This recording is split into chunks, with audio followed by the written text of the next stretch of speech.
H D. Kumaraswamy ಮಂತ್ರಿ ಸ್ಥಾನಕ್ಕೆ ಗನಿ ಕುತ್ತು. ಬಿಜೆಪಿಗೆ ರಾಷ್ಟ್ರ ಮಟ್ಟದಲ್ಲಿ ಮುಜುಗರ ತರ್ತಾರ ಎಚ್.ಡಿ.ಕೆ. ಕುಮಾರಸ್ವಾಮಿ ಮಂತ್ರಿ ಸ್ಥಾನ ಕಿತ್ತುಕೊಳ್ಳುತ್ತಾ ಗನಿ ಧೂಳು. ಕುಮಾರಸ್ವಾಮಿ ರಾಜೀನಾಮೆ ಕೊಡುವ ಸ್ಥಿತಿ ಬರುತ್ತಾ? ಗುರು ಶಿಷ್ಯರ ಕಾಳಗದಲ್ಲಿ ಕುಮಾರಸ್ವಾಮಿ ಟಾರ್ಗೆಟ್. 2007ರಲ್ಲಿ ಕುಮಾರಸ್ವಾಮಿ ಮುಖ್ಯಮಂತ್ರಿಯಾಗಿದ್ದಾಗ ಹಗರಣ ಇದಾಗಿದ್ದು, ಶ್ರೀ ಸಾಯಿ ವೆಂಕಟೇಶ್ವರ್ ಮಿನರಲ್ಸ್ಗೆ ಭೂಮಿ ಮಂಜೂರು ಮಾಡಲಾಗಿತ್ತು. ಬಳ್ಳಾರಿಯ ಸಂಡೂರಿನಲ್ಲಿ 550 ಹೆಕ್ಟೇರ್ ಭೂಮಿಯನ್ನ ಮಂಜೂರು ಮಾಡಲಾಗಿತ್ತು. ನಿಯಮ ಉಲ್ಲಂಘಿಸಿ 550 ಹೆಕ್ಟೇರ್ ಭೂಮಿ ಮಂಜೂರು ಮಾಡಲಾಗಿತ್ತು. ಈ ವಿಚಾರ 2011ರ ಲೋಕಾಯುಕ್ತರ ವರದಿಯಲ್ಲಿ ಉಲ್ಲೇಖಿಸಲಾಗಿದೆ. ಲೋಕಾಯುಕ್ತದಿಂದ ತನಿಖೆ ಮಾಡಿ ರಾಜ್ಯಪಾಲರಿಗೆ ಪತ್ರ ಬರೆಯಲಾಗಿತ್ತು. 2023ರ ನವೆಂಬರ್ 21ರಂದು ಪ್ರಾಸಿಕ್ಯೂಷನ್ಗೆ ಅನುಮತಿ ಕೊಡಲಾಗಿತ್ತು. ಜುಲೈ 29ರಂದು ರಾಜ್ಯಪಾಲರಿಗೆ ಎಸ್ಐಟಿಯಿಂದ ಪತ್ರ ಬರೆಯಲಾಗಿದ್ದು, ಈಗ ಇದೇ ಕೇಸ್ ಕುಮಾರಸ್ವಾಮಿಗೆ ಮುಳುವಾಗೋ ಸಾಧ್ಯತೆ ಇದೆ.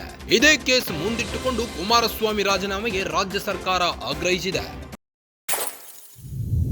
ಎಚ್.ಡಿ. ಕುಮಾರಸ್ವಾಮಿ ಮಂತ್ರಿ ಸ್ಥಾನಕ್ಕೆ ಗನಿ ಕೂತು ಎದುರಾಗಲಿದೆಯಾ? ಬಿಜೆಪಿಗೆ ರಾಷ್ಟ್ರ ಮಟ್ಟದಲ್ಲಿ ಮುಜುಗರ ತರ್ತಾರ ಎಚ್.ಡಿ.ಕೆ. ಕುಮಾರಸ್ವಾಮಿ ಮಂತ್ರಿ ಸ್ಥಾನವನ್ನ ಕಿತ್ತುಕೊಳ್ಳುತ್ತಾ ಗನಿ ಧೂಳು ಹೇಗೆ? ಕುಮಾರಸ್ವಾಮಿ ರಾಜೀನಾಮೆ ಕೊಡುವ ಸಂದರ್ಭ ಎದುರಾಗುತ್ತಾ ಹೇಗೆ?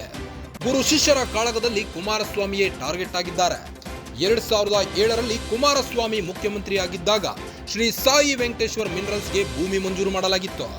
ಈ ಹಗರಣದಲ್ಲಿ ಬಳ್ಳಾರಿಯ ಸಂಡೂರಿನಲ್ಲಿ 550 ಹೆಕ್ಟೇರ್ ಭೂಮಿಯನ್ನ ಮಂಜೂರು ಮಾಡಲಾಗಿದ್ದು, ನಿಯಮ ಉಲ್ಲಂಘಿಸಿ 550 ಹೆಕ್ಟೇರ್ ಭೂಮಿಯನ್ನ ಮಂಜೂರು ಮಾಡಲಾಗಿದ್ದು, ಈ ವಿಚಾರ 2011ರ ಲೋಕಾಯುಕ್ತರ ವರದಿಯಲ್ಲಿ ಉಲ್ಲೇಖಿಸಲಾಗಿತ್ತು. ಲೋಕಾಯುಕ್ತದಿಂದ ತನಿಖೆ ಮಾಡಿ ರಾಜ್ಯಪಾಲರಿಗೆ ಪತ್ರ ಬರೆದಿದ್ದು, 2023ರ ನವೆಂಬರ್ 21ರಂದು ಪ್ರಾಸಿಕ್ಯೂಷನ್ಗೆ ಅನುಮತಿ ಕೋರಿದ್ರು. ಜುಲೈ 29ರಂದು ರಾಜ್ಯಪಾಲರಿಗೆ ಎಸ್ಐಟಿಯಿಂದ ಪತ್ರ ಬಂದಿದ್ದು, ಈಗ ಇದೇ ಕೇಸ್ ಕುಮಾರಸ್ವಾಮಿಗೆ ಮುಳುವಾಗುವ ಸಾಧ್ಯತೆ ಇದೆ. ಇದೇ ಕೇಸ್ ಮುಂದಿಟ್ಟುಕೊಂಡು ಸೇಡಿಗೆ ಸೇಡು ಅಂತ ರಾಜ್ಯ ಸರ್ಕಾರ ಕುಮಾರಸ್ವಾಮಿ ರಾಜೀನಾಮೆಗೆ ಆಗ್ರಹಿಸಿದೆ.